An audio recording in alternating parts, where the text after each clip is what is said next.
Bismillahirrahmanirrahim. Assalamualaikum warahmatullahi wabarakatuh. Selamat datang di channel Cikgu Kamu, channelnya Guru Indonesia. Bagi yang belum subscribe, silakan subscribe channel ini.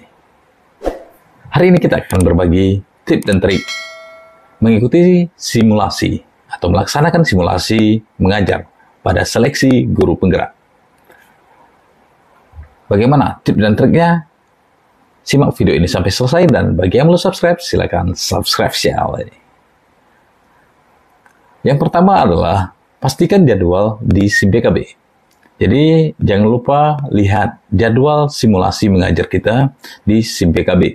Kapan jadwal kita akan diseleksi atau diuji pada simulasi mengajar tersebut. Jika sudah ACC maka pilih set jadwal. Dan bikin alarm atau pengingat di handphone agar kita tidak lupa. Selanjutnya, persiapkan media-media pembelajaran yang akan kita gunakan ketika simulasi nanti. Jadi, apa saja media-media yang akan kita gunakan, maka kita persiapkan. Baik media, alat peraga, dan sebagainya kita persiapkan beberapa hari sebelum simulasi itu. Selanjutnya lagi, yang harus kita persiapkan adalah kita hadir di Google Meet tersebut minimal 15 menit sebelum itu dimulai. Sehingga sebelum dimulai kita 15 menit sudah hadir di Google Meet tersebut. Akan ada tautan yang bisa dibuka melalui akun SIM PKB tersebut untuk masuk ke Google Meet-nya. Persiapkan juga KTP. Ini jangan kejadian yang terjadi pada saya, terjadi pada sahabat Cikgu Kampung semua. Jadi pada waktu simulasi saya tidak tahu kalau kita harus menyiapkan KTP. Jadi pada perkenalan kita diminta buktinya itu KTP. Benar, apakah itu diri kita? Jadi waktu itu saya tidak mempersiapkan KTP, akhirnya bongkar-bongkar dompet, mencari keteteran. Di sini fokus jadi hilang. Fokus hilang, mulai panik. Ini jangan sampai terjadi kepada sahabat Cikgu Kampung semua. Agar tidak terjadi, maka persiapkan dulu KTP-nya sehingga nanti ketika berhadapan dengan asesor di Google Meet tersebut, kita akan sudah siap. Jika diminta KTP, udah bisa kita langsung perlihatkan KTP-nya. Selanjutnya, apa lagi yang harus kita persiapkan ini? Setelah persiapan KTP, kita akan diminta memperkenalkan diri secara singkat dan sebagainya. Kemudian, kita akan diberi waktu 10 menit untuk simulasi mengajar. Hanya 10 menit. Jadi, pembelajaran ini pembelajaran luring. Jadi, seolah-olah ada siswa di depan kita. Jadi, ketika kita mulai simulasi mengajar, seolah-olah di hadapan kita itu ada siswa.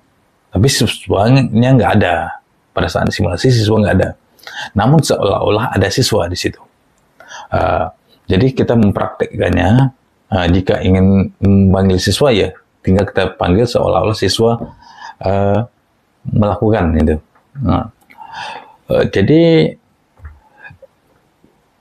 imajiner ini hanya mengimajinasi ada siswa. Jadi pembelajaran. Jadi pada pembelajaran ini diharapkan pembelajaran yang berpihak bagi murid. Jadi bagaimana konsep berpihak bagi murid itu diterapkan pada pelajaran. Bukan hanya sebatas gurunya ceramah selesai dan bla bla bla, bukan seperti itu. Namun bagaimana kita bisa mengaktifkan siswa dan sebagainya. Jadi perlu diingat di sini adalah pembelajaran yang berpihak bagi murid. Jika kita menguasai pembelajaran diferensiasi itu akan lebih bagus lagi. Karena kita benar-benar menerapkan pembelajaran yang benar-benar berpihak bagi murid. Sesuai dengan kebutuhan siswa dan kemampuan serta gaya belajar siswa. Bapak dan Ibu, sahabat Cikgu Kampung semua, harus mengetahui apa saja kelebihan dari pembelajaran kita. Jadi gini, ini kan seleksi yang artinya akan dinilai dengan cara-cara mengajar pada orang lain yang merupakan peserta simulasi, peserta seleksi. Jadi tentu kita dinilai, sehingga harus ada poin plus cara mengajar kita dibanding orang lain. Jadi itu yang persiapkan. Itu yang paling penting adalah caranya adalah bagaimana penerapan pembelajaran yang berpihak kepada murid.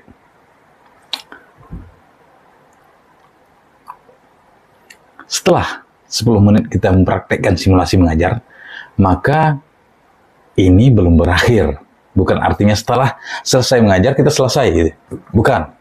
Jadi setelah selesai kita praktek simulasi mengajar tersebut, kita akan dihadapkan dengan asesor dengan menghadapi beberapa pertanyaan dari asesor berkaitan dengan pembelajaran simulasi pembelajaran yang telah kita laksanakan tadi. Ini saya berbagi pengalaman sedikit apa saja yang ditanyakan gitu. Ketika ditanyakan pada simulasi mengajar yang saya hadapi dan beberapa teman-teman yang lain saya tanyakan dengan teman lain, ternyata ada pertanyaan-pertanyaan yang sama gitu. Rata-rata pertanyaan hampir sama. Yang pertama adalah, apa kelebihan Bapak atau Ibu pada praktek simulasi mengajar tadi? Jadi, ketika kita melakukan simulasi mengajar, apa kelebihannya? Itu ditanyakan. Yang kedua adalah, apa kelemahannya? Kelemahan ketika melakukan tadi apa? Jadi kita harus bisa merefleksikan diri, merefleksi apa kelebihan dan kekurangan kita. Kemudian bagaimana evaluasinya? Selanjutnya, apa rencana tindak lanjut dari simulasi mengajar? Apa yang ingin kita perbaiki ke depannya dari cara mengajar kita tersebut? Jadi ini beberapa hal yang ditanyakan ketika setelah selesai simulasi mengajar.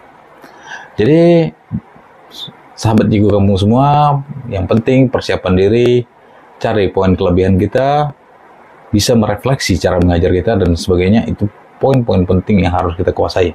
Jadi persiapkan diri, kesehatan juga, dan hadapi dengan tenang. Jangan kerasa-gerusu, jangan panik dalam menghadapinya.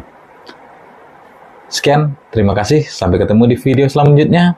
Dan bagi yang belum subscribe, silakan subscribe channel ini.